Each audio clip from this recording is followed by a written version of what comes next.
প্রথমত হস্তমৈথুন একটি সাধারণ এবং স্বাভাবিক প্রক্রিয়া।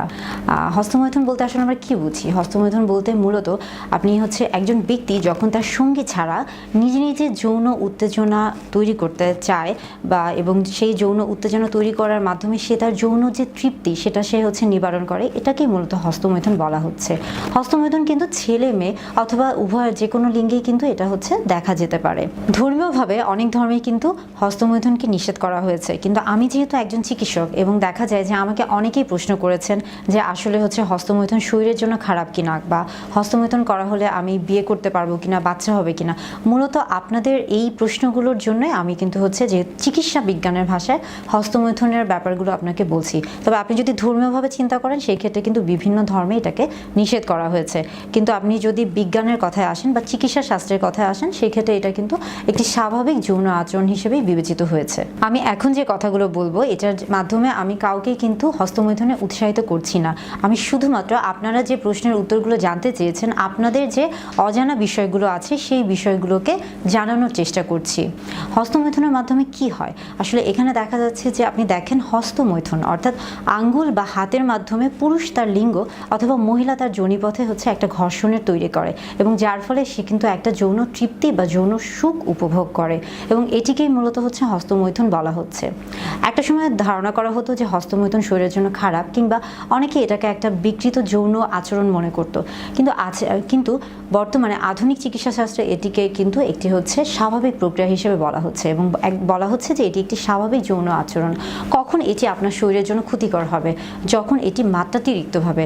এখন মাত্রাতিরিক্ত ভাব বলতে আমরা কি বোঝাচ্ছি? ধরেন যে আপনি সারাক্ষণই আপনার মন সারাক্ষণই বা আপনার হাত সারাক্ষণই আপনার দেখা যাচ্ছে যে আপনার লিঙ্গের মধ্যে পড়ে আছে, বা সারাক্ষণই আপনি মানসিকভাবে কিন্তু ওই জিনিসগুলো চিন্তা করছেন, তখন এটা শারীরিকভাবে আপনাকে বিপদগ্রস্ত করতে পারে। কেননা আপনি যখন দেখেন যে আপনার হাত যখন একটা জায়গায় ব্যস্ত থাকবে, বা আপনি যখন সেই নির্দিষ্ট একটা জায়গায় আপনি যখন আপনার মনটাকে মনোনিবেশ করবেন, আপনি কিন্তু অন্য আর কোনো কাজ করতে পারবেন না।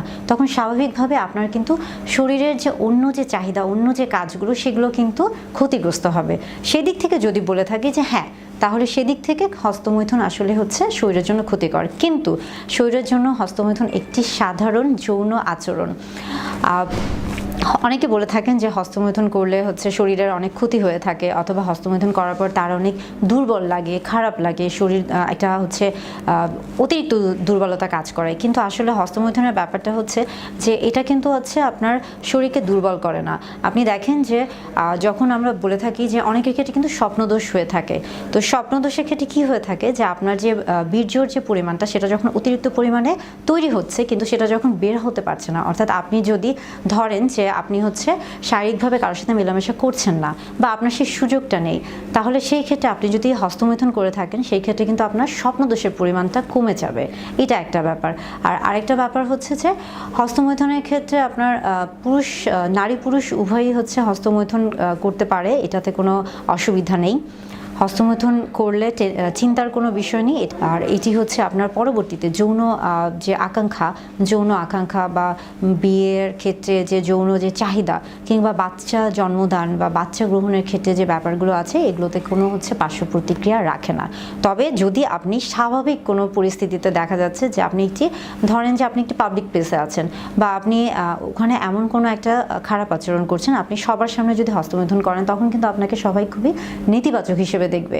আবার আপনি যদি চিন্তা করেন যে অনেক সময় দেখা যাচ্ছে যে অনেকেই কিন্তু পর্নোগ্রাফির প্রতি অনেক বেশি আকৃষ্ট হয়ে থাকে, এবং সেই ক্ষেত্রে দেখা যায় যে একটা যখন যৌন উত্তেজক বস্তু সবসময় সে দেখছে, তখন কিন্তু তার মধ্যে একটা খারাপ কিছু কাজ করে, যার ফলে দেখা যায় যে অনেক সময় কিন্তু সমাজে বিভিন্ন রকমের খারাপ চিন্তা চলে আসে, এবং সে নিজের মনে অজান্তেই খারাপ কিছু করতে বসে।